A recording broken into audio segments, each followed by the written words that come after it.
So whenever you open up GarageBand, other than the very first time you open up, you can quite often get to this box of files. Sometimes when you open up GarageBand, it starts you, if you've got a track on the go already, it'll start you on a page like this, and you just need to click the little folded piece of paper.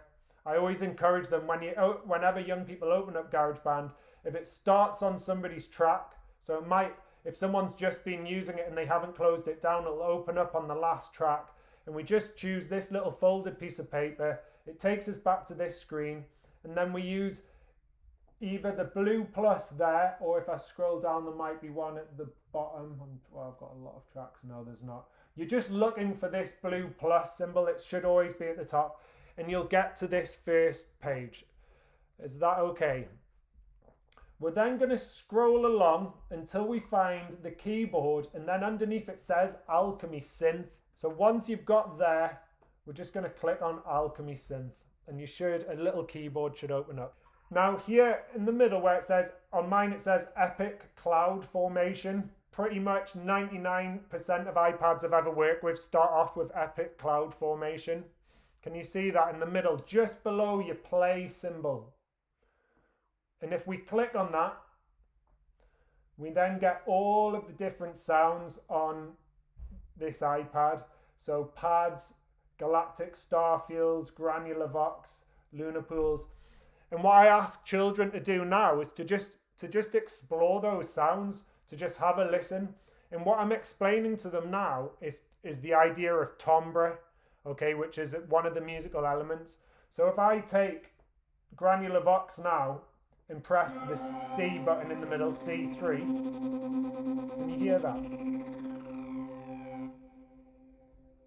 I'm playing off my other. So when I change to a different sound and play the same C, the thing that we're changing there is the timbre. So I ask children now to just explore as many sounds as they can, and they're trying to find sounds that represent those describing words, okay? So if we had a giant, right, I would be expecting them to find, I don't know, let's see,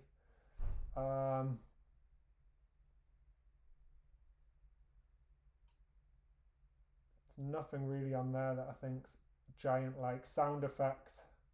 Colossal Uprising. Let's see what that sounds like. That's a little bit too high for me for a giant. Massive Slam. What does that sound like? Yeah, that's quite good. Because it's a bit like the giant's footsteps. So I'm getting them to sort of now write a list of sounds that they like that represent their superhero. Okay, so we're moving on now. The next side of it is obviously to record the sounds. Now what we're going to do to record the sounds is we're going to choose a particular scale. So can you see on the screen this button that says scale? At the moment, the keyboard allows us to play what we call a chromatic scale, which is all of the notes that are used in sort of what I call European art music or Western music or pop music. So it's got obviously all of your natural notes and your accidentals. Okay, now if we click on scale, we can now find what's called the major pentatonic. Now I use the pentatonic scale a lot when I'm teaching. The main reason is it's a comfortable scale to listen to when you're recording more than one part together. I'm going to change the sound. I'm going to imagine we've got, don't know, give me a superhero idea. What have people designed? Oh, they would have super speed. They would be small but fast. Okay, I'm going to go with accelerating particles, okay?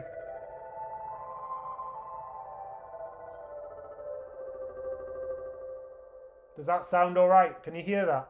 So I ask children now to imagine their superheroes like interacting. It's in some sort of film or story, and to get them to think about that as they play the keyboard using the pentatonic scale.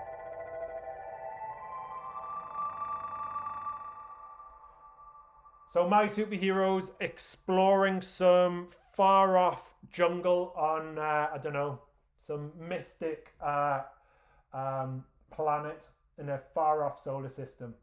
And now we're going to record.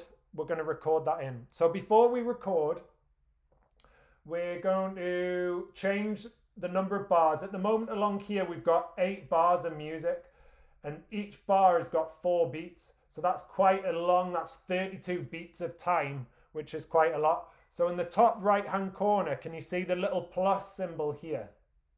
We're going to click on that, and we're going to reduce the bar length down to 4 bars. So we click where it says 8 bars and just put it down to 4 bars by either tapping down on the arrow, or you can just slide your finger up and down to change it. So we want 4 bars, okay?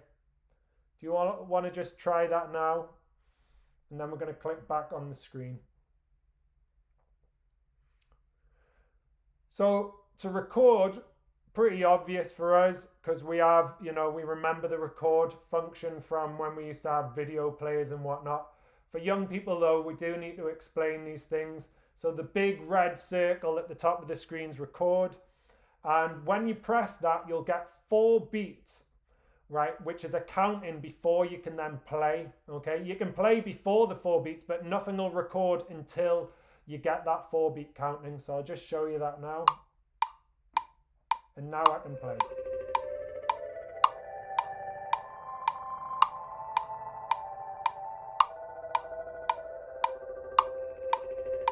And now it'll just automatically play what I've done once it's got to the end.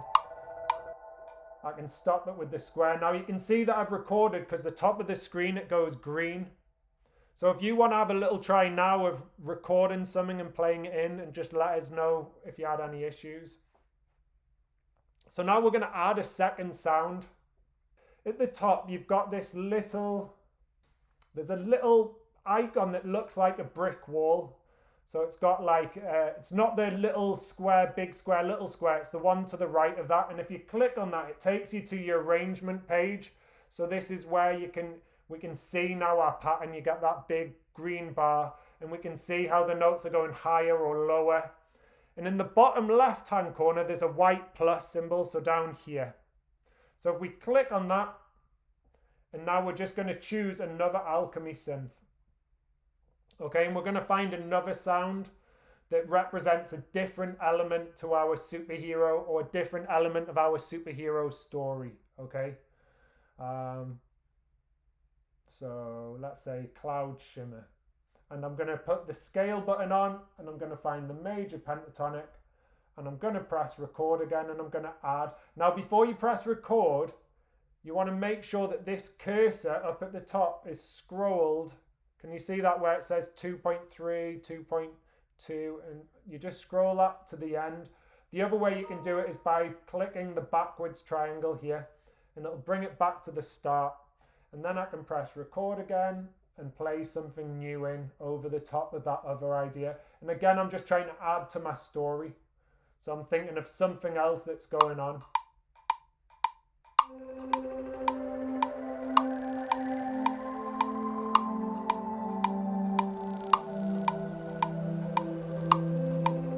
And now it's playing both parts back. If you don't want to listen to that horrible metronome clicking, that's the little blue button at the top here. If we just click on that, it'll click the metronome off.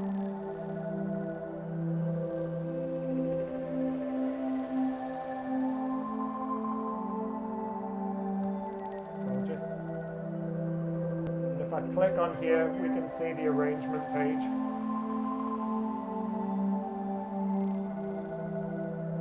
So I could add a new sound if I wanted to, until you've built up essentially your audio version of your superhero.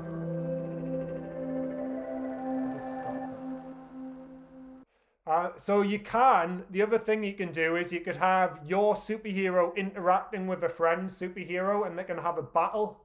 So you play your keyboard and then they play their keyboard, or you could have, they could write a story together, like do a little comic strip where they then think about which sound's going to come in first, which is going to come in second, so they can sort of collaborate together.